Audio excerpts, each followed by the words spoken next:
Hello hello, কি ব্যাপার, কথা বলছো না কেন? আমার বিয়ে ঠিক হয়ে গেছে। কবে, কার সাথে? আজ আমার হবু বরের বাবা এসেছিল, আন্টি পরিয়ে গেছে। তাহলে তো খুবই খুশি সংবাদ। কিন্তু ছেলেটাকে বলা যাবে না, বললে তো তুমি বিয়ে ভেঙে দিতে পারো, তাই না? তুমি যদি রাজি থাকো তাহলে আমি কেন বিয়ে ভাঙতে যাও? সুন্দরী মেয়েদের ভালো জায়গায় বিয়ে হলে ছেলেদের মাথা ঠিক থাকে, উল্টাপাল্টা কথা ছড়ায়। সত্যি। তাহলে এই যে তোমার আমার এতদিনের রিলেশনশিপের কি হবে? সেটা তোমার ব্যাপার। তাহলে আমিও বিয়ে করে ফেলবো। হ্যাঁ করো, কি সমস্যা, করে ফেলো। আচ্ছা রাখছি, ভালো লাগছে না। আরে শোনো শোনো,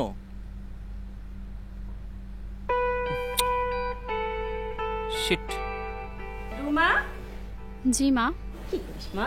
কিছু না মা, এমনিই বসে আছি। তোর বাবা বলছিল এই বিয়েতে তোর অমত আছে কিনা। না মা, তোমরা যেটা ভালো মনে করো সেটাই করো। ঠিক আছে, তাহলে তুই ফ্রেশ হয়ে নে, আমি দেখি তোর বাবা কি করছে। হ্যাঁ।